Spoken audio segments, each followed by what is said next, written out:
राम, देव, भगवान, अल्लाह, खुदा, ईश आदि नाम एक ही शक्ति के हैं।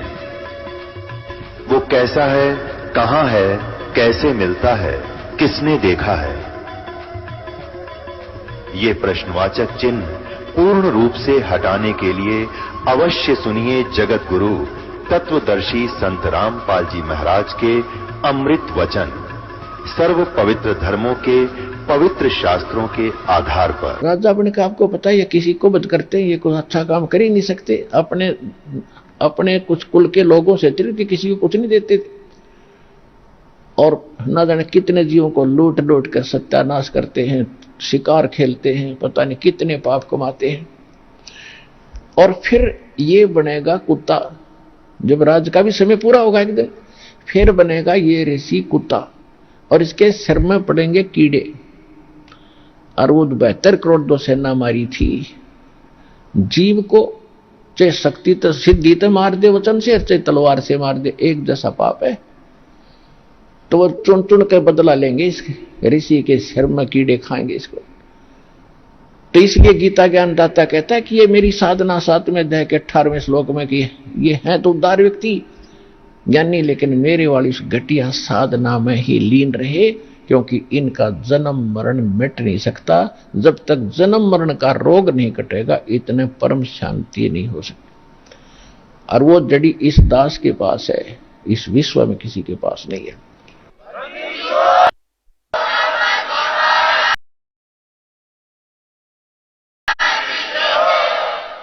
अब आते हैं 7वें अध्याय के 19वें श्लोक पे।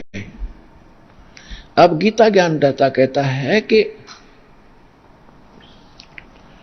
मेरी भक्ति ये उद्धार टाइप के जो ज्ञानी आत्मा यही करते हैं, और यह घटिया बताई दी इसने।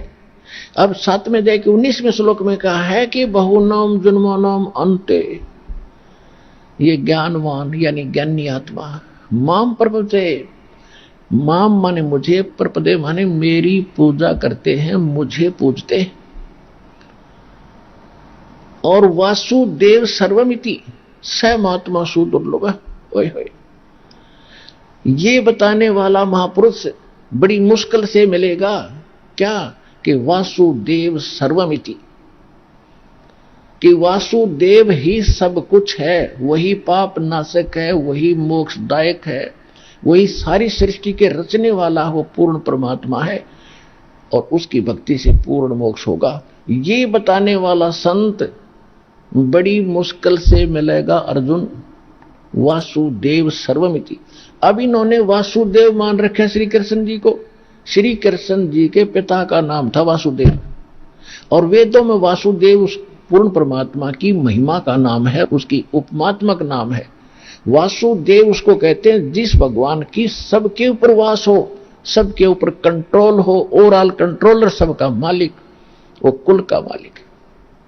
जैसे ब्रह्मा विष्णु महेश एक एक गुण के मालिक हैं। एक ब्रह्मांड में रजोगुण विभाग के ब्रह्मा जी, सतोगुण विभाग के विष्णु जी, तमोगुण विभाग के शंकर जी। ये केवल 3 लोक के ऊपर मालिक है, इस पृथ्वी लोक, पाताल और स्वर्ग लोक पर, बस एक ब्रह्मांड में। और इस ब्रह्मांड में और भी बहुत लोक हैं, तो इनसे अलग 14 लोक और हैं, उनके ऊपर इनका पिता है एक ब्रह्मांड में कंट्रोलर। और ऐसे ऐसे 21 ब्रह्मांड है इस ब्रह्म के, तो 21 ब्रह्मांड पर केवल मालिक है ये ब्रह्म सरपुरुष। ये वासुदेव नहीं है, सबके ऊपर मालिक नहीं है। और दूसरे नंबर का अक्षर पुरुष, वो 7 संग ब्रह्मांड का मालिक है ओनली। गीता अध्याय नंबर 15 के श्लोक 16 और 17 में 3 पुरुष बताए हैं, सरपुरुष, अक्षर पुरुष और परम अक्षर पुरुष। तो जो दूसरे नंबर के अक्षर पुरुष है वो 7 संग ब्रह्मांड का मालिक है। इतना ही वो स्वामी है, सबके ऊपर मालिक नहीं है, वासुदेव नहीं है। और तीसरे नंबर के परम अक्षर ब्रह्म, परम अक्षर पुरुष, सत्य पुरुष, हम उसको संत भाषा में सतपुरुष कहते हैं, उसको हम शब्द स्वरूपी राम कहते हैं, अकाल मूर्त कहते हैं। वो है असंख्य ब्रह्मांड का मालिक, जिसने अक्षर पुरुष और उसके लोकों को उत्पन्न किया, शर पुरुष और इसके लोकों को उत्पन्न करके इनको दिए, और उसके अतिरिक्त भी असंख्य लोक हैं, उन सब का मालिक है, वो है वासुदेव। यजुर्वेद अध्याय नंबर 5 के श्लोक 32 में स्पष्ट कर दिया कि उसी कसी जो परम शांतिदायक वो कबीर अंगारी असी, वो पाप नाशक कबीर साहब है, कबीर देव है। और बंभारी बंधनों का शत्रु बंदी छोड़ वही है, और वो रित धामा सतलोक में रहता है। तो गीता अध्याय नंबर 7 के श्लोक नंबर 19 में गीता ज्ञानदाता कहता है कि ये बताने वाला कि वासुदेव सर्वमिति स महात्मा सुदुर्लभ है। अब जैसे कितना निर्णायक ज्ञान बता रखा गीता जी में कि पहले तीसरे बताया कि ये ब्रह्मा विष्णु महेश तक जो सीमित है, इनका ज्ञान हरा चुका, तो मूर्ख बताई दिए। अपनी साधना कहता कि ज्ञानी आत्मा मेरी साधना करते हैं, वो बता दिया मेरी साधना भी मेरी भक्ति करते हैं और उससे प्राप्त होने वाली जो गति वो घटिया है। अब ये कह रहा है कि बहुनाम जन्मानाम अंत ज्ञानवान माम प्रपदे, कि जो मेरी भक्ति करने वाले ज्ञानी है वो भी किसी असंग बहुत बहुत जन्मों के किसी अंत के जन्म में मेरी भक्ति यानी ब्रह्म साधना करते हैं, नहीं तो नीचे की भक्ति में लगे रहते हैं। जय गणेश देवा, हनुमान चालीसा, व्रतों की कथा कहते इन मुलझे रहते हैं ये लोग। वो किसी अंत के जन्म में कोई ज्ञानी आत्मा मेरी ब्रह्म साधना करता है। और फिर बताया कि वासुदेव की उस पूर्ण अक्षर ब्रह्म की साधना बताने वाला, उसकी भक्ति बताने वाला महात्मा तो बड़ी मुश्किल से मिलेगा। और ये दास है वो आज इस विश्व में उस वासुदेव की साधना बताने वाला।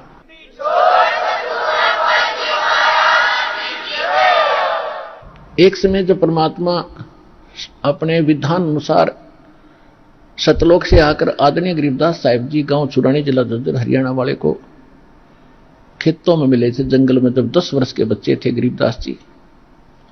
उनको सतलोक लेकर गए थे, अपनी सारी व्यवस्था दिखाई थी, जहां भगवान रहते हैं वो वेद बताते हैं, वहां गरीबदास जी को लेकर गए थे, वहां देख कर आए थे।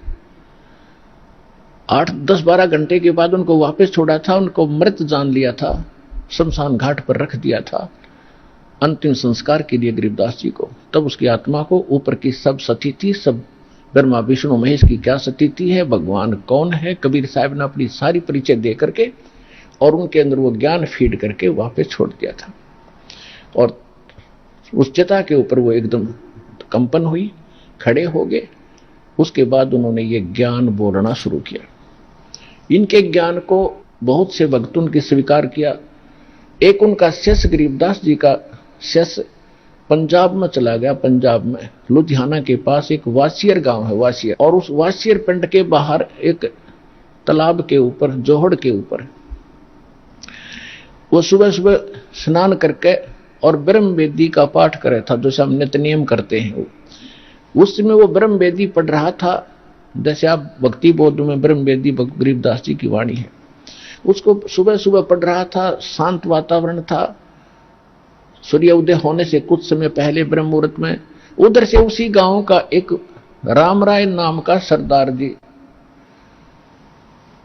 और वो बहुत लैंड लॉर्ड था, 900 बीघा जमीन थी उसकी, अच्छा किसान था। लेकिन ये पंजाब के जो भक्त हैं, व्यक्ति हैं, सरदार हैं, ये भगवान की वाणी के बड़े जो है इनकी छूती है इनके हृदय को, ये बड़े इसके ऊपर रुचि रखते हैं। तो जब इन्होंने वो वाणी सुनी उस सरदार जी ने, वो बड़ा प्रभावित हुआ कि ये इतनी गजब की वाणी आत्मा को खींच रही है। तो वो खींचा हुआ उसके पास चला गया। जब उस भक्त ने अपना पूरा नित्यनेम कर लिया तो उससे कहा कि भक्त, ये किस महापुरुष की वाणी है? गुरु ग्रंथ साहिब में तो हमने कभी पढ़ा नहीं ऐसा। तो उसने बताया जी ये मेरे गुरुदेव की वाणी है। ऐसी वाणी की ऐसी क्या, उन्होंने तो 24,000 वाणी बोल रखी है ऐसी ऐसी, उनका ग्रंथ बना हुआ है। कि कहाँ है वो? सरदार जी ने पूछा, राम राय जी ने। उसका उर्फ नाम झुमकरा भी था। झुमकरा का अर्थ होता जो एक शंका ज्यादा करे, डामाडोल सा मन हो जिसका, बेमीश आदमी को झुमकरा कह देते हैं, जो ज्यादा शंकाएं करता है।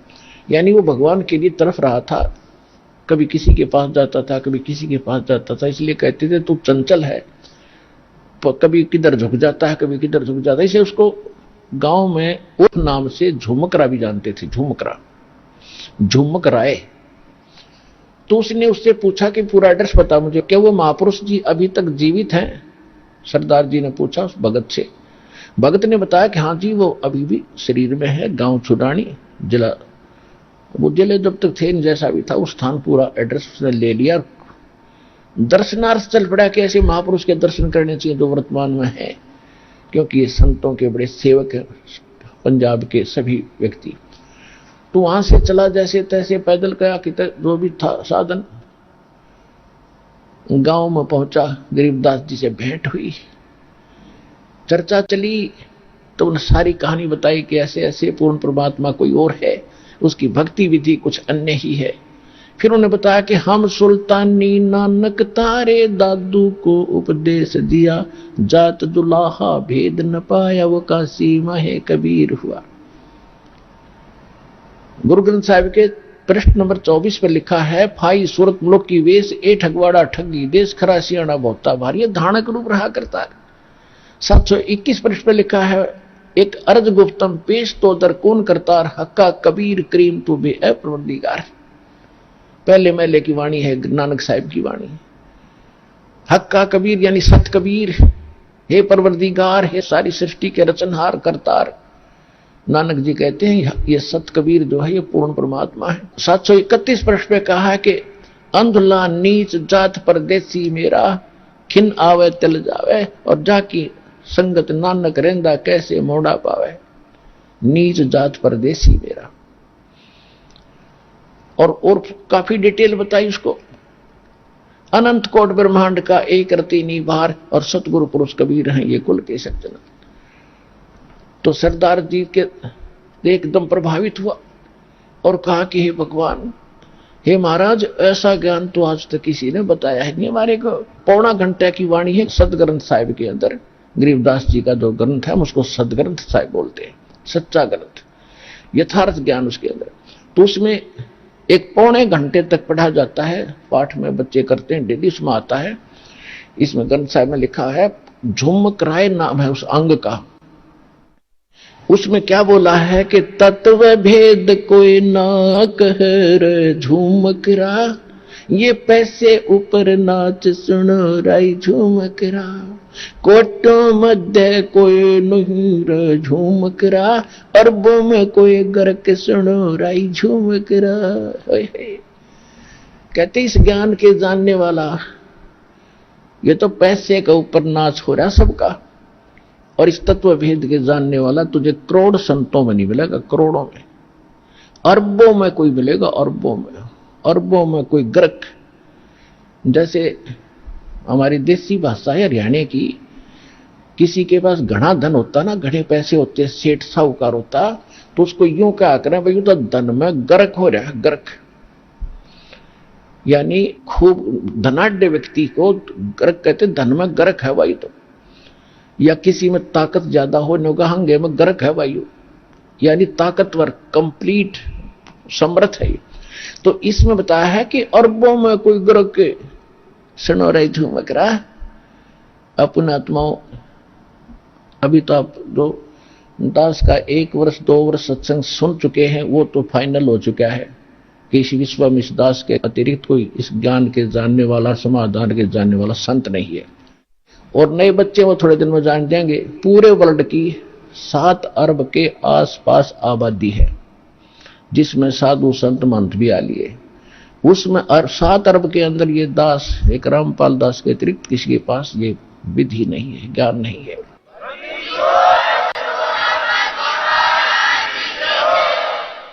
और ये गरीबदास साहिब जी कह रहे हैं कि कोटों मध्य कोई नहीं रे झूमकरा, करोड़ों में नहीं मिलेगा तुझे, अरबों में कोई गर्क सुनो राई झूमकरा, तत्व भेद कोई ना कह रे झूमकरा, ये पैसे ऊपर नाच सुनो राई झूमकरा। अब कहते हैं पैसे के ऊपर नाच नचा रहे, ऐसे न मतलब नहीं, कथा करो, पैसा मिल गया जेब में डालो, चल भाई। एक पंडित जी था, मनीराम नाम था उसका, मनीराम, और वो किसी गांव में कथा कर रहा था। उसने क्या, कोई तो 1 सप्ताह की क्रिया करते हैं, उसने 1 महीने की कथा रख दी किसी गांव में, 30 दिन की। लालच में रोज के 10-20 रुपए तो आवेंगे। पहले रुपया बहुत महंगा होता था, चांदी का नोट होता था, 1 रुपए के अंदर भैंस आ जाती, तो 70,000 की आती है, ऐसी कीमत थी उस रुपए की। अब उसने 30 दिन तक कथा करी। 30वें दिन उसने भोग लगाना था, कथा का संपूर्ण करना था। तो गांव के कुछ निकम्मे से होया करें, गांव में भी जो शरारती टाइप व्यक्ति, उन्होंने क्या किया कि ये पंडित जी भाई गांव ने इकट्ठा करेगा ना, जाने कितने पैसे लूट के लिए जाएगा। उन्होंने उसी दिन एक नाचने गाने वाली लड़की बुला ली, चंपाकली, दिल्ली से, और उसी दिन जिस दिन भोग पड़ना था उसी दिन बराबर में चमटा गाड़ दिया। अब उस नाचने वाली तो 2 घंटे में 500 रुपये लेगी, चांदी के 500 रुपये का सारे गांव ने। और 30 दिन में पंडित जी का आए 30 रुपये। 30 दिन उसने ड्रामा कर 30 रुपये आए, और वह 2 घंटे में लेगी 500 रुपये। तो वो मणिराम ब्राह्मण अपने लेकर 30 रुपये चल पड़ा। उसको ये पता चला कि यहाँ कोई संत रहते हैं, गरीबदास जी। वो गरीबदास जी के पास गए, रुक के बैठ के, गरीबदास जी भी बैठे थे वहां।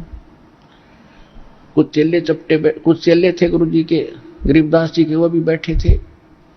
ब्राह्मण को आसन दिया कि ब्राह्मण आगे हैं भी आसन दो, अलग से आसन दे दिया, सूचा बैठा दिए। और सुनाओ ब्राह्मण, गरीबदास जी ने पूछा, सुनाओ विपर जी, कुशल हो? मणिराम जी कहता, महाराज क्या कुशल है? कहते, कति जनता का तो नाश जा लिया, कर्म धर्म का ज्ञान रहा ना, बिजली गिरी पड़ी है, नाश हो लिया। अज्ञू ना बताओ बीमारी के है, कहानी क्या है? तो वो चेले पूछने लगे गरीबदास जी से, महाराज जी पंडित जी बहुत दुखी हो रहे हैं, बड़े अक्षुब्ध हैं, इनको क्या तकलीफ है? गरीबदास जी कहते हैं कि फूटी ज्ञान विवेक की और अंधा है जगदीश, चंपाकली को 500 और मणिराम को 30। ये रोड़ा भाई इनका। गरीबदास जी कहते हैं जनता का विवेक खत्म हो लिया भाई, और यहां का भगवान अंधा है, इसने सारे उल्टे काम करवाने। ये अंधा है जगदीश। और क्या हुआ कि पंडित जी को तो 30 रुपये मिले हैं और चंपाकली 500 लेगी, ये 9 दुख पा रहा है। तो परमात्मा ने कहा कि पंडित जी आप उस चंपाकली तक कम को नहीं, तेरा दाव ना लगा इसलिए रो रहा है।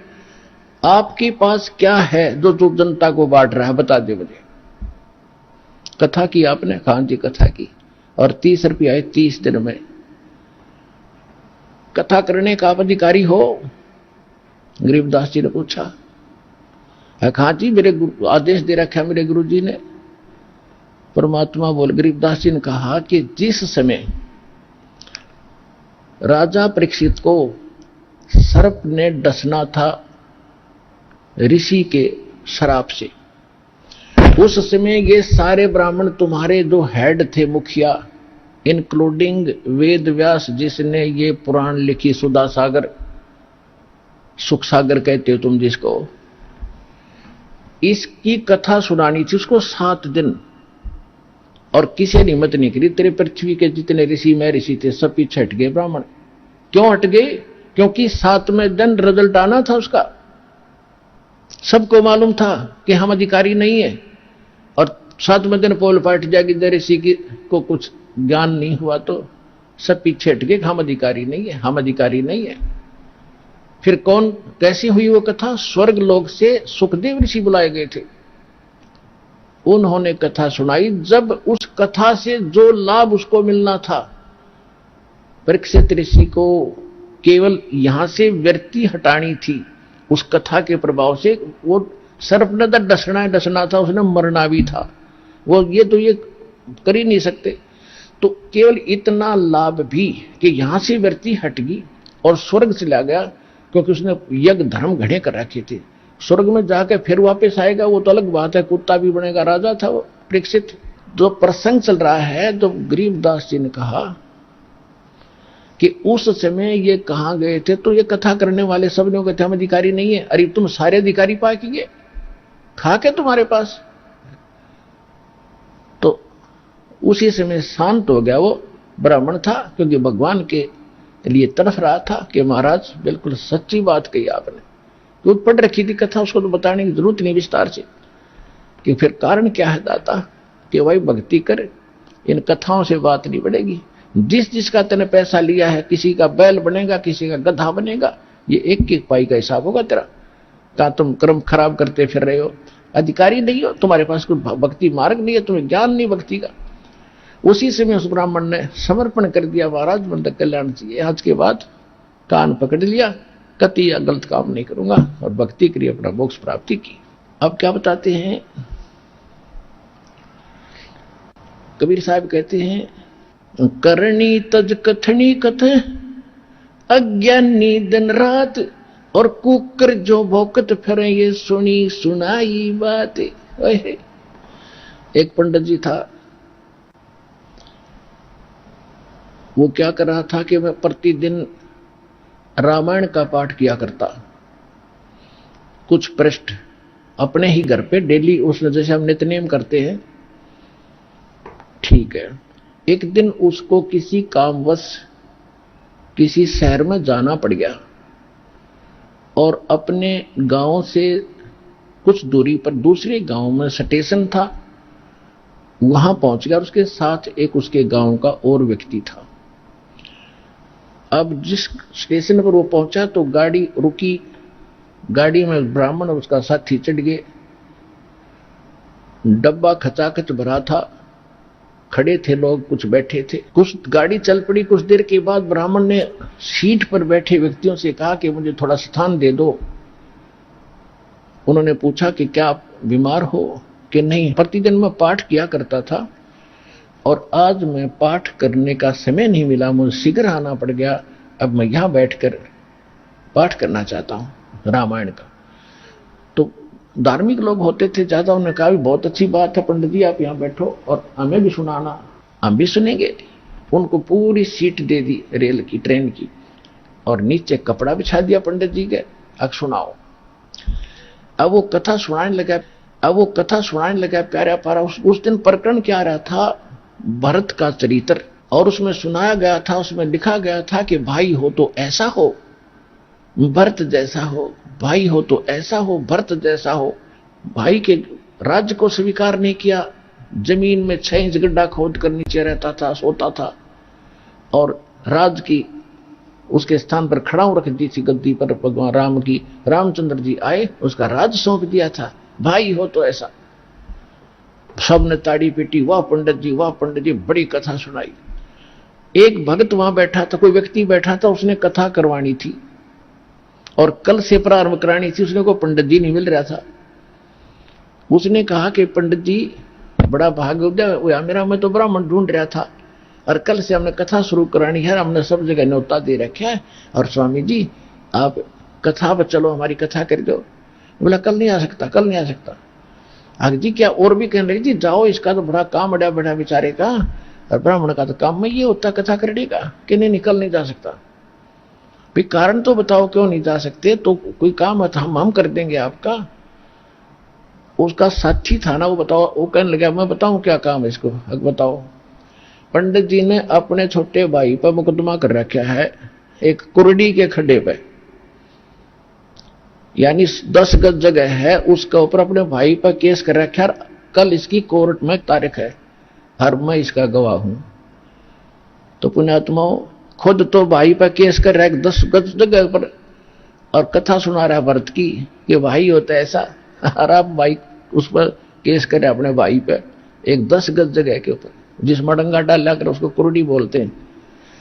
तो यहां परमात्मा कहते हैं कि करनी तज कथनी कथ अज्ञानी दिन रात, और कुत्ते जो भौंकत फिरे ये सुनी सुनाई बात। एक समय एक तोतादर नाम का स्थान है, तोतादर, और वहां पर ब्राह्मणों का ये भंडारा था, सम्मेलन था। उधर से परमेश्वर कबीर जी के गुरु जी थे रामानंद ब्राह्मण, और परमेश्वर धानक जुलाहे, और रामानंद उनके वैसे तो मुंह बोले तो गुरु जी थे, लेकिन उनको पता चल चुका था परमात्मा है। लेकिन परमात्मा के आदेश अनुसार वो केवल भूमिका कर रहे थे गुरु की।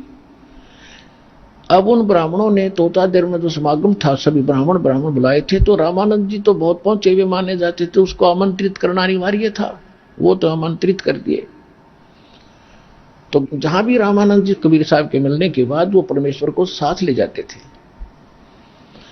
अब सत्संग चल रहा था, परमात्मा बैठे थे, कबीर साहब भी बैठ गए, रामानंद जी अपना बैठ गए, कबीर साहब श्रोताओं में बैठ गए, रामानंद जी उन ब्राह्मणों की स्टेज पर बैठ गए।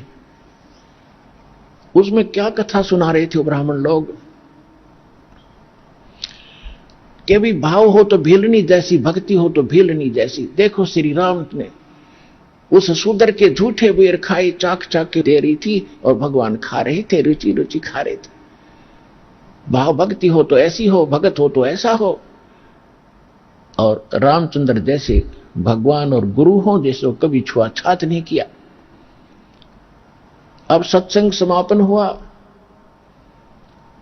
उन्होंने पता लग गया ब्राह्मणों को कि रामानंद जी के साथ कबीर जी आए हैं, ये शूद्र है, बता दिया किसी ने। तो ब्राह्मणों ने क्या किया, ब्राह्मणों का यानी ब्राह्मणों का भंडारा न्यारा शुरू कर दिया अलग से, और अन्य जो बाहर के आए हैं वो अलग खाएंगे। जो ब्राह्मणों का यानी पंडितों के लिए जो भोजनालय था उसमें प्रवेश के लिए कंडीशन लगा दी कि जो चारों वेदों का एक एक मंत्र सुना देगा,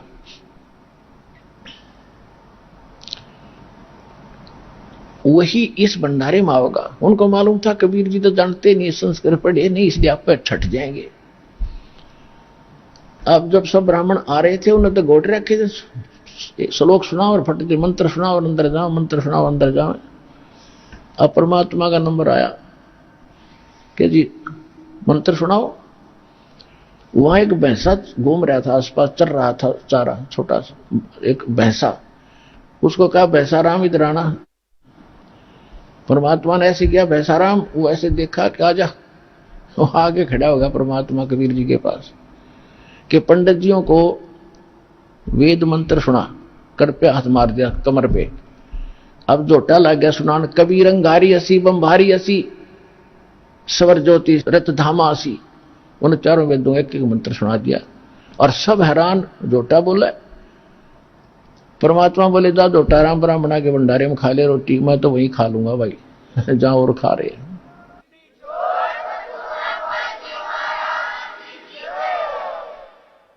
वहां कम से कम 4-5 हजार ब्राह्मण थे। परमात्मा ने 2 घंटे सत्संग किया वहां पर खड़ा होकर। अरे तुम बात तो सुना रहे थे बेलनी और राम की, तुम भगवान से बड़े हो गए। उसने तो शूद्र से कोई नफरत नहीं की, बेलनी से, अरे तुम नफरत कर रहे हो। यहां परमात्मा ने कहा था कि करनी तज कथनी कथे अज्ञानी दिन रात, और कुकर जो भौकत पर ये सुनी सुनाई बात। कथनी कर का है नहीं, कहते कथनी के सूर्य घड़े ये कथे अटंबर ज्ञान, और बार जवाब आवे नहीं फिर लीद करे मैदान। 5000 ब्राह्मणों ने परमात्मा का ज्ञान स्वीकार किया और नाम स्वीकार किया और भक्ति की अपना कल्याण करवाया।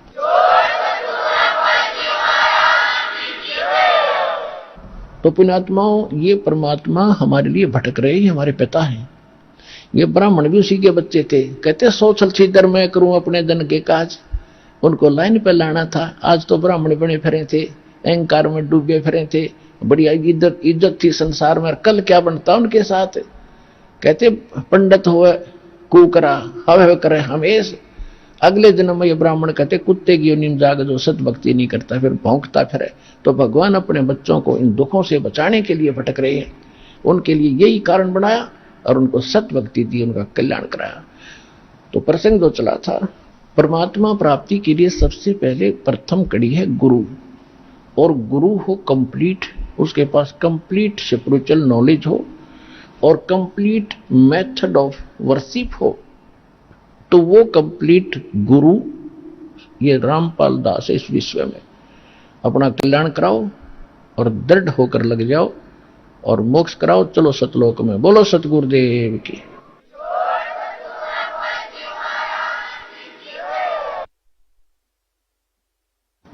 परम पिता परमात्मा पूर्ण ब्रह्म सारी सृष्टि के रचनहार कबीर देव कबीर साहेब कबीर परमेश्वर जी की असीम रजा से आप सभी पुण्यात्माएं सत्संग सुनने के लिए उपस्थित हुए। जिस प्राणी के बहुत ही अधिक पुण्य उदय होते हैं वो मानव शरीर प्राप्त करते हैं, और जिन मानव शरीर प्राप्त प्राणियों को सत्संग प्राप्त होता है वो बहुत ही शुभ संस्कारी हंस होते हैं। सत्संग में आने से प्राणी को ज्ञान होता है कि आप कहाँ रह रहे हो, आपके जीने का उद्देश्य क्या है, मनुष्य शरीर किस लिए प्राप्त हुआ है। आप आज मानव शरीर प्राप्त हैं और आपको कितनी सुविधाएं प्राप्त है। अन्य पशु पक्षियों को आप देखते हो, कभी ध्यान भी नहीं देते कि ये इतने दुखी क्यों हैं। गर्मी और सर्दी, वर्षा और ओले गिरते हैं, ये सारा जीवन ऐसे ही प्राकृतिक आपदाओं को सहन करते करते मर जाते हैं। आप जी ने ये सोच रखा है कि ये तैसे बनते रहेंगे और हम मनुष्य हैं, मनुष्य ही बनते रहेंगे। ऐसा नहीं है। ये भी कभी मानव थे, ये भी कभी मनुष्य थे, और इनको तत्वदर्शी संत सतगुरु मिले नहीं। ये भी अपने अनमोल मनुष्य जीवन को ऐसे ही व्यर्थ कर गए जैसा कि हम सतगुरु प्राप्ति से पूर्व कर रहे थे। तो आपका बहुत सौभाग्य है कि आपको ये ज्ञान मिला, सच्चा भगवान मिला, और जिस नाम को अभी तक बहुत ही गुप्त रखा हुआ था वो आपको सतनाम मिला। अब परमात्मा ने कसर नहीं छोड़ी आपके ऊपर रहम करने की। अब आप इस रजा को बना के रखना, भूल मत जाना और गफलत ना करना। जो भी जिस भी समुदाय में जन्मा है उसी कर्म को, उसी साधना को सत्य मान रहा है, और यही सबसे बड़ी भूल है इस प्राणी की। क्योंकि साधना कौन सी ठीक है, ज्ञान कौन सा ठीक है, भगवान कौन पूर्ण है, ये जानकारी का कोई आधार बनाकर हमने चलना पड़ता है। अपनी अपनी डफली, अपने अपने राग से अब काम चलेगा नहीं। परमेश्वर ने स्वयं आकर के जो निर्णय दे दिया, पहले तो आप जी को ये प्रूफ कर दिया गया है कि परमात्मा कौन है। इसमें तो कोई शंका रही नहीं कि हु इज गॉड, कौन है परमात्मा। Kabir is God. Who Kabir, कौन कबीर। हम सुल्तानी नानक तारे दादू को उपदेश दिया, जात जुलाहा भेद न पाया वो काशी महे कबीर हुआ। अनंत कोटि ब्रह्मांड का एक रति नहीं भारे, सतगुरु पुरुष कबीर हैं ये कुल के सिरजनहार। ये भी बता दिया उन महापुरुषों ने जिनको भगवान मिले कि काशी के अंदर जो धानक रूप में, जुलाहे रूप में रहा करते थे, जिसको हम एक कवि माना करते थे, वो पूर्ण परमात्मा है। वो अनंत कोटि ब्रह्मांड के सृजनहार हैं, सबके पालक हैं, और वो हमारे सबके पिता है। नानक साहब जी कहते हैं, भाई सूरत मुल्क की वेश ए ठगवाड़ा ठगी देश, खरासियाणा भौता भार। ये धानक रूप रहा करता। ये 24 नंबर पृष्ठ श्री गुरु ग्रंथ साहिब में लिखा है, अंकित है। फिर श्री गुरु ग्रंथ साहिब के 731 पृष्ठ पर लिखा है, अंधुला नीच जात परदेसी मेरा, खिल आवे तिन जावे, और जाकी संगत नानक रहंदा क्यों कर मोंडा पावे। फिर 721 पृष्ठ पर लिखा है श्री गुरु ग्रंथ साहिब जी के, एक अर्ज गुफ्तम पेश तोदर कौन करतार, हक्का कबीर करीम तू बेऐब परवरदिगार। फिर अन्य महापुरुषों ने जिनको परमात्मा मिले उन्होंने यही बताया है। दादू साहब जी कहते हैं, जिन मुझको निज नाम दिया सोई सतगुर हमार, दादू दूसरा कोई नहीं ये कबीर सृजनहार। और भी जितने महापुरुष हुए हैं उन्होंने परमात्मा कबीर जी को ही परमात्मा बताया। हमारे वेद भी परमात्मा को कबीर देव कहते हैं, कबीर साहब कहते हैं, और कुरान शरीफ के अंदर उनको अल्लाह अकबर कहा है। अल्लाह कबीर, कबीर देव, कबीर भगवान, कबीर साहब। तो कहने का भाव यह है कि वो कबीर इज गॉड। और गीता अध्याय नंबर 4 के श्लोक नंबर 32 और 34 में स्पष्ट किया है कि वो परमात्मा सच्चिदानंद घन अपने मुख कमल से यथार्थ ज्ञान बोलता है, उच्चारण करता है। वो सच्चिदानंद घन ब्रह्म की वाणी तत्व ज्ञान कहलाता है। उसके अंदर धार्मिक अनुष्ठानों की जानकारी विस्तार के साथ कही गई है। उस तत्व ज्ञान को तू तत्वदर्शी संतों के पास जाकर समझ, गीता ज्ञान दाता कहते हैं। और वो तत्वदर्शी संत तुझे उस तत्व ज्ञान और परमात्म ज्ञान का और तत्व ज्ञान का उपदेश करेगी। तो कहने का भाव ये है कि जो हमारे सदग्रंथ हैं, पवित्र वेद, पवित्र श्रीमद् भगवत गीता, ये गॉड गिवन स्पिरिचुअल नॉलेज है। और इसमें ये इनकम्प्लीट है। परमात्मा ने 5 वेद दिए थे इस ज्योत निरंजन ब्रह्म को, इसने एक 5वां वेद नष्ट कर दिया, हम तक आने नहीं दिया, छुपा दिया। उसकी पूर्ति करने के लिए स्वयं परमेश्वर आते हैं। तो पुण्यात्मा, परमात्मा को समझने के लिए हमने सदग्रंथों को आधार मानना पड़ता है। तो ये सदग्रंथ ये कह रहे हैं कि परमात्मा की जानकारी तत्वदर्शी संत बताते हैं, और वो तत्वदर्शी संत वो ज्ञान रखता है जो स्वयं भगवान आकर बताता है। वो सूक्ष्म वेद है, तत्व ज्ञान है। तो उस ज्ञान के अंदर ये तो प्रमाणित हो चुका है। उस ज्ञान के आधार से दास ने आपको सिद्ध कर दिया है कि परमात्मा कैसा है, कहां रहता है, वो क्या करता है और वो कैसे प्राप्त होता है।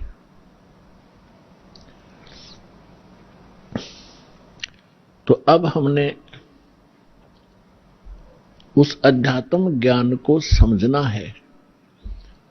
अपनी विशेषकर हिंदू धर्म के अंदर श्रीमद् भगवत गीता एक बहुत ही शिरोधार्य शास्त्र माना जाता है और सत्य शास्त्र कहलाता है। परमात्मा ने 600 वर्ष पहले जो ज्ञान बोला था, उस समय हमारे धर्म गुरुओं ने परमात्मा का इतना विरोध करा दिया था कि हम भूल गए थे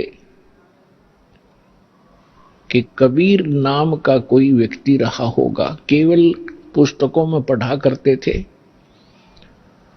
कबीर साहब की वाणी पढ़ ली, ठीक है, दोहे इसलिए पढ़ा करते थे कि वो हमारे एग्जाम के अंदर उनमें से कुछ अंश हमने लिखना पड़ता था।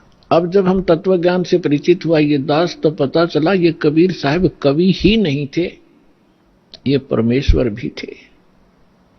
तो उस परमेश्वर ने 600 वर्ष पहले कहा था, सुखदेव ने 84 भुगती, बण्या पजावे खरवो, तेरी क्या बुनियाद पराणी, तो पेंडा पंथ पकड़वो। मोती मुक्ता दर्शत नाही, ये जग है सब अंदरे, दिक्कत के तो नैन चश्म इनका फेरा मोतिया बिंदरे।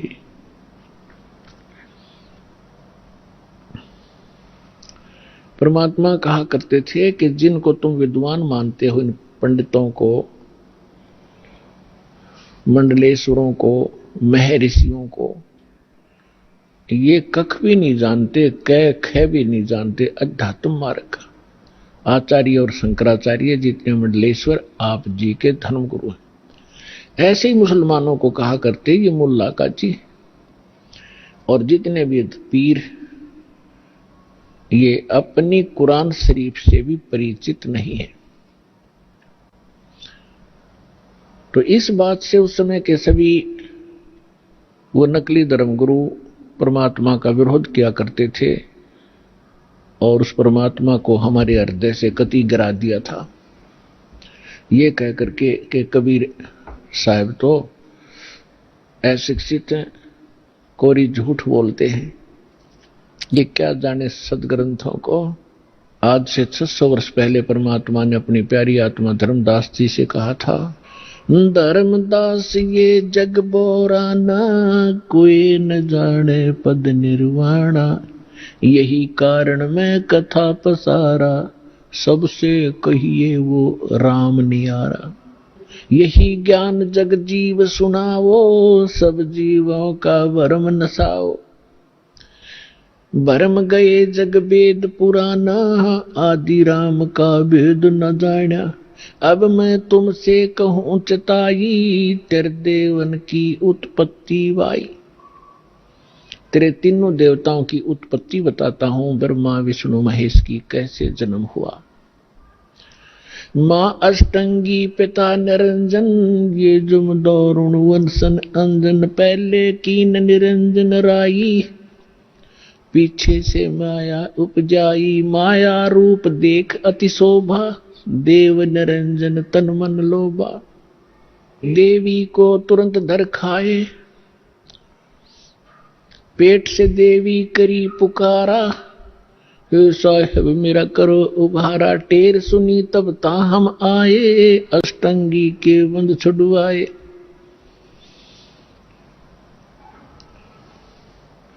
अष्टंगी और काल अब दो मंद कर्म से गए बिगोई। धर्मराय की ने भोग विलासा, माया को रही तब आशा। तीन पुत्र अष्टंगी जाए, ब्रह्मा विष्णु शिव नाम धराए। तिनके सुत हैं तीनों देवा, ये अंदर जीव करते हैं सेवा। गुण तीनों की भक्ति में ये भूल पड़ो संसार। कहें कबीर निज नाम बिना कैसे उतरो पार। तीन देव की जो करते भक्ति, उनकी कदे ना होवे मुक्ति। आज से 600 वर्ष पहले परमात्मा ने कहा था कि गुण तीनों की भक्ति में। तीन गुण कौन? रजगुण ब्रह्मा, सतगुण विष्णु, तमगुण शिव जी। इन तीनों देवताओं की भक्ति में ये भूल पड़ो संसार। और कहें कबीर निज नाम बिना, यथार्थ मंत्र के बिना तुम कैसे उतरो पार। और तीन देव की जो करते भक्ति, उनकी कदे न हो मुक्ति। जिस परम पिता को ये अज्ञानी एक संस्कृत भाषा के ज्ञाता कहा करते, वो अविद्वान है, जुलाहा है, शूद्र है, मूर्ख है, इसने बोलना भी ना आता, भाषा का उच्चारण भी ठीक नहीं, ये क्या जाने सदग्रंथों के बारे में ये आलोचना करता है। गुण तीनों की भक्ति में ये भूल पड़ो संसार। कहे कबीर निज नाम बिना कैसे उतरो पार। गुण तीनों की भक्ति में, होय होय, तीन गुणों की भक्ति। अब ये गुण क्या है यह समझ में ना रही थी इनका आज तक। तो परमात्मा ने बताया कि रजगुण ब्रह्मा, सतगुण विष्णु, तम गुण शिव कहावे रे। चौथे पद का मरहम न्यारा, कोई तत्वदर्शी बतावे रे। 3 गुणों की भक्ति। अब ये गुण क्या है यह समझ में ना रही थी इनका आज तक। तो परमात्मा ने बताया कि रजगुण ब्रह्मा, सतगुण विष्णु, तम गुण शिव कहावे रे। चौथे पद का मरहम न्यारा, कोई तत्वदर्शी बतावे रे। अब 3 गुण कौन थे? भगवान ने 600 वर्ष पहले सिद्ध कर दिया कि 3 देव 3 गुण, ब्रह्मा विष्णु महेश, इनकी जो भक्ति करते हैं उनकी कभी मुक्ति नहीं होगी। और हमारे दादे परदादे इन पूज पूज कर मर गए, तो क्या मुक्त हुए? वो नहीं हुए। आपको प्रमाण दिखाते हैं। पहले आपको ये सिद्ध करते हैं ये 3 गुण क्या हैं, देखिएगा अपने ही सदग्रंथों से। अब देखो, श्रीमद् देवी भागवत से हम सिद्ध करते हैं कि तीनों गुण कौन हैं। देखिएगा, ये है श्रीमद् देवी भागवत हिंदी टीका सहित भाग 1। ये छपी कहां से है? अथ देवी भागवतम सभाष्टिकम सहमातम, खेमरा श्री कृष्णदास प्रकाशन, बंबई से प्रकाशित है। इसके तीसरे स्कंद में ले चलते हैं आपको। ये है अथ श्रीमद् देवी भागवते भाषा टीका युक्ते तृतीय स्कंद प्रारंभते। इसके हम आपको 11 पृष्ठ पर ले चलते हैं। ये 11 पृष्ठ है और 5वें अध्याय का हम 8वां मंत्र पढ़ेंगे। हे माता, यदि हमारे ऊपर सदा आप दया युक्त हो तो हमको तमोगुण में किस प्रकार प्रदान किया? शंकर भगवान कह रहे हैं। और ब्रह्मा रजोगुण और हरि सतगुण युक्त क्यों किए? अब क्या बता रहे हैं, फिर हम संस्कार देखेंगे। यदि दया धर्मना न सदा अंबिके, आप यदि हमारे ऊपर सदा मेहरबान बताते हो, मैं तुम्हें बहुत प्यार करती हूं, तो कथम अहम विहित, क्यों मैं बना दिया तमोगुण, तमोगुण। और कमल से उत्पन्न होने वाले ब्रह्मा जी को रजोगुण संभव है, रजोगुण क्यों बना दिया? और सुवित किमु सतोगुण हरि, और विष्णु को आपने सतोगुण क्यों बना दिया? इति सिद्धम रजगुण ब्रह्मा सतगुण विष्णु तमगुण शिव जी। अब एक और पुराण से सिद्ध करते हैं ब्रह्मा विष्णु महेश क्या है। देखिए, ये है मार्कंडेय पुराण, सचित्र मोटा टाइप, केवल हिंदी, और गीता प्रेस गोरखपुर से प्रकाशित है। इसके 22-23 पृष्ठ पर दिखाएंगे। ये 122 पृष्ठ पर हम पढ़ना शुरू करेंगे मार्कंडेय पुराण। यहां से मार्कंडेय जी बोले, ये बता रहे हैं सारा कुछ, हम यहां आ जाते हैं। मार्कंडेय जी बता रहे हैं रजोगुण प्रधान ब्रह्मा, तमोगुण प्रधान रुद्र, सत्व प्रधान विश्वपालक विष्णु हैं, और यही 3 देवता हैं और यही 3 गुण हैं। अब जिसको ये अनपढ़ अशिक्षित कहा करते थे, उस परमेश्वर ने 600 वर्ष पहले बता रखा था ब्रह्मा विष्णु महेश, रजगुण ब्रह्मा सतगुण विष्णु तमगुण शिव जी। जो इनकी पूजा करते हैं वो कभी मुक्ति प्राप्त नहीं कर सकते। श्रीमद् भगवद गीता में उनको क्या संज्ञा दी है? इस त्रिगुण में ही माया, रजगुण ब्रह्मा सतगुण विष्णु तमगुण शिव जी की जो पूजा करते हैं, जिनकी बुद्धि इन्हीं पर सीमित होगी है, इसके अतिरिक्त वो किसी की बात को सुनना पसंद भी नहीं करते। राक्षस स्वभाव को धारण किए हुए मनुष्यों में नीच दूषित कर्म करने वाले मूर्ख 4 गाली इकट्ठी दे रखी है। गीता ज्ञानदाता कहता, मेरी भक्ति भी ना करते। गीता ज्ञानदाता कौन है? ये ब्रह्म है, ये सरपुरुष है, 21 ब्रह्मांड का स्वामी है, ब्रह्मा विष्णु महेश का पिता है, जो श्री कृष्ण में प्रवेश करके श्रीमद् भगवद गीता का ज्ञान बोल गया। आइए पढ़ें अपने ही सदग्रंथों को, जिनको हम डेली रटा करते, हम पढ़ा करते, समझा नहीं करते। हमने मान रखा था इसके पढ़ने मात्र से ही मोक्ष होगा। नहीं, श्रीमद् भगवद गीता में जो लिखा है वैसे करने से मोक्ष होगा, ना कि केवल पढ़ने मात्र से। पढ़ने से ज्ञान होता है, वो ज्ञान भी ना हुआ, हमने पढ़ते पढ़ते कितने दिन बीत गए थे, वर्ष बीत गए थे।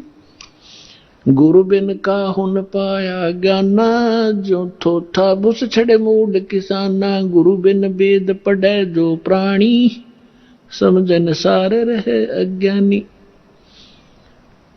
तो हम इन पढ़ा भी करते इन सदग्रंथों को, लेकिन ज्ञान नहीं था। आज हम पढ़ेंगे इस पवित्र सदग्रंथों को परमात्मा की तत्व ज्ञान की रोशनी में, हम एक एक अक्षर समझ जाएंगे। आइएगा, अब 7वां अध्याय पढ़ते हैं। देखिएगा, श्रीमद् भगवत गीता, जयदयाल गोविंद का इसके अनुवादक हैं, गीता प्रेस गोरखपुर से ये प्रकाशित है, और ये सबसे अधिक हिंदू समाज में यही पढ़ी जा रही है। अब देखते हैं 7वां अध्याय। ये स्टार्ट है अथ 7वां अध्याय श्रीमद् भगवत गीता। आइए अब हम उन श्रद्धालुओं के अनुभव जानते हैं जो जगत गुरु तत्वदर्शी संत रामपाल जी महाराज जी से दीक्षा प्राप्त कर चुके हैं तथा उनके द्वारा बताए गए भक्ति मार्ग पर चल रहे हैं। नमस्कार सर। नमस्कार सर। सर क्या नाम है आपका? रमेश दास। रमेश जी, आप कहाँ से हैं? पालम से नई दिल्ली। रमेश जी, संत रामपाल जी महाराज से नाम दीक्षा आपने कब ली? मैंने संत रामपाल जी महाराज जी से नाम दीक्षा ली थी 2009। सर, संत रामपाल जी महाराज से नाम दीक्षा लेने से पहले क्या आप कुछ भक्ति साधनाएं भी करते थे? हाँ, मैं करता था, क्योंकि मैं पहले 2-3 जगह गया हुआ था, जैसे कि निरंकारी में गया था, उसके बाद फिर मैं आशुतोष महाराज जी के यहाँ गया था, और एक जगह और गया था मैं, ऐसे एक संत थे आसाराम जी के शिष्य, उनसे मैं जाता था, उनसे बातचीत करता रहता था। तो इस तरह से मैं भक्ति में, और अपने ऑफिस में वहाँ पे सत्संग नीचे होता था तो वहाँ भी जाता था, सेवा करता था, काम और सब काम करता था वहाँ पे। सर क्या काम करते हैं आप? मैं इनकम टैक्स ऑफिस में सुपरिटेंडेंट के पद पर कार्यरत हूँ। सर, संत रामपाल जी महाराज की शरण में आप कैसे आए? संत रामपाल जी महाराज जी की शरण में सर जी मैं बहुत परमात्मा की भक्ति के उद्देश्य से और अन्य पंथों में जाता रहता था कि परमात्मा कैसा है, कहाँ है, कैसे मिलता है। तो इस तरह का जिज्ञासा बचपन से था मेरा। तो इस तरह मैं 2-3 जगह गया था। उसके बाद फिर लास्ट में मुझे भगत जी मिले कि एक हमारे पड़ोस में रहते थे, मंगलदास। तो उन्होंने बताया कि आप जो है जो भक्ति कर रहे हैं ये सही नहीं है, आप चलो यहाँ पे जो है संत रामपाल जी महाराज हैं, इनकी भक्ति बहुत अच्छी है और बहुत प्रमाणित है। तो उन्होंने हमें बताया कि जो ये भक्ति आप कर रहे हो इससे कोई लाभ नहीं होने वाला। तो मैंने कहा यार ये कैसे हो सकता है? तो उन्होंने प्रमाण दिखाए। फिर उन्होंने कहा ये गुरु जी का सत्संग आता है, आप जा करके इनका सत्संग सुनते रहो, 7:40 पे आता है। तो हमने देखा गुरु जी ने उसमें सत्संग कर रहे थे संत रामपाल जी महाराज जी। तो उन्होंने बताया कि देखो प्रमाण दिखाते हैं, गीता जी से खोल खोल के दिखा रहे थे कि ब्रह्म की साधना करने वाला जो है पुनरावृत्ति में आता है और पूर्ण परमात्मा जो है जहाँ जाने के बाद फिर दोबारा इस संसार में नहीं आना पड़ता है। तो ऐसे प्रमाण दिए तो हमारा मन एकदम से वो हो गया कि ये कैसे हो सकता है, ये तो प्रमाण भी बता रहे। फिर ऐसे करते करते उनके साथ में 2-3 महीना देखता रहा। तो और देखने के बाद फिर जो है गीता में मिलाते रहे तो सब चीज़ मिल गया। तो मैं उनके साथ चला गया, वहाँ जाके फिर संत रामपाल जी महाराज जी से नाम दीक्षा ली। सर, संत रामपाल जी महाराज से नाम दीक्षा लेने के बाद क्या आपको लाभ भी प्राप्त हुए? जब हम संत रामपाल जी के पास गए तो वहाँ पे हमने नाम दीक्षा ली, तो उसमें से हमें लाभ होने लगा। हमारी सैलरी बढ़िया अच्छी सी हो गई, प्रमोशन हो गया मेरा। 2-3 प्रमोशन होने के बाद ऑफिस सुपरिटेंडेंट हो गया, और उसके बाद हमारी सैलरी भी अच्छी मतलब बचत होने लगी। और उसके बाद फिर फ्लैट मकान वगैरह सब ठीक हो गया। और फिर उसके बाद 2014 में बरवाला कांड हो गया था, इसमें से हमारा नाम खंड हो गया था। तो इसमें जो है बिटिया को बहुत बीमारी हो गई थी, बीमार हो गई थी इस तरह की, उसको ब्लड कैंसर हो गया था। और हम बहुत हॉस्पिटलों में दिखाया, बहुत कहीं नहीं पता चल पा रहा था कि इसको क्या है। कम से कम हमारा 5-7 लाख रुपए खर्च हो गया था बिटिया के इलाज में, वो कहीं पता नहीं चल रहा था। लास्ट में 2019 सितंबर में उसको यहाँ द्वारिका सेक्टर 10 में आयुष्मान हॉस्पिटल है, वहाँ पे जा कर के उसको एडमिट कराया तो वहाँ पे पता चला कि इसको बहुत बड़ी बीमारी हो सकती है। आप जा कर के कहीं बड़े हॉस्पिटल में जाइए और वहाँ पे आप इसका चेकअप कराइए, वहीं पता चल सकता है इसको क्या हो सकता है। हमें पता नहीं चल पा रहा है कि इसको क्या हो रहा है। तो वहाँ जाकर के फिर हम जाकर के ऑल इंडिया मेडिकल हॉस्पिटल गए, वहाँ पे उन्होंने देखा, एडमिट करा और उन्होंने फटाफट रिपोर्ट चेकअप कराया तो उसमें पता चला कि हमारी बेटी को ब्लड कैंसर है।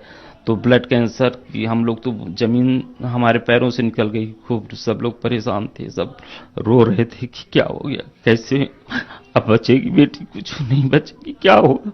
तो उसके बाद हम लोग बहुत परेशान हो गए, बहुत इतना गुरु जी को बार बार वो कर रहे थे कि क्या करें, कैसे होगा गुरु जी, अब तो हमारी सब जगह से बदनामी भी हो जाएगी कि बेटी को नहीं बचा पाए और बेटी को ब्लड कैंसर हो गया। लेकिन फिर परमात्मा ने इतनी दया करी, संत रामपाल जी महाराज जी से हमने प्रार्थना करी है, प्रभु हमारी बेटी कैसे ठीक होगी।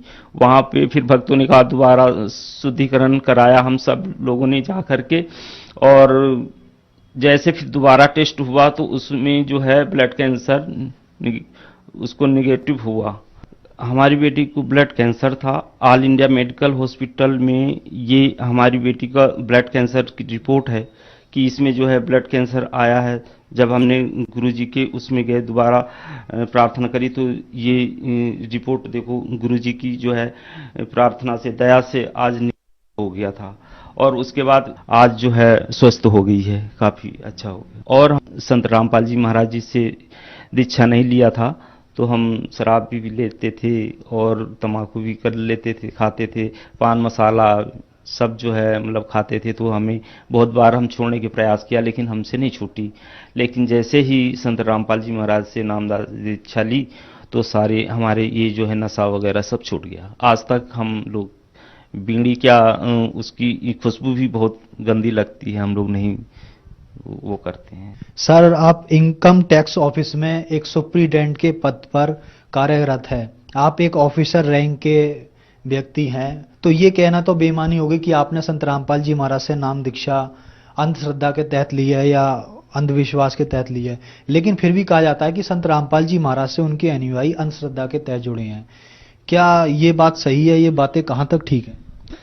संत रामपाल जी महाराज जी पूर्ण परमात्मा के अवतार हैं। वो पूर्ण प्रमाणों से, गीता से, वेद से, कुरान शरीफ से, बाइबल से पूरा खोल खोल के दिखा रहे हैं। तो ये श्रद्धा भक्ति है। और जो वो अज्ञानी लोग हैं, वो नकली गुरु हैं, वो तो लोक वेद के आधार से बताते हैं, वो उनकी भक्ति सही नहीं है। इनकी भक्ति शास्त्र प्रमाण है, शास्त्र से प्रमाणित आपको ज्ञान बता रहे हैं। सर, जैसे कोई संत रामपाल जी महाराज से नाम दीक्षा लेना चाहे तो वो कैसे ले सकता है? संत रामपाल जी महाराज से जब सत्संग करते हैं, अन्य बहुत सारी चैनल जो है सत्संग गुरु जी का आता है, उसमें नीचे पट्टी चलती रहती है, उसमें लिखा होता है नाम, एड्रेस, पता सब होता है। जो भी लेना चाहें उन नंबरों को नोट करके अपना फोन कर करके और पता कर सकते हैं और नाम दीक्षा ले सकते हैं संत रामपाल जी महाराज जी से नाम। धन्यवाद सर। सत साहेब।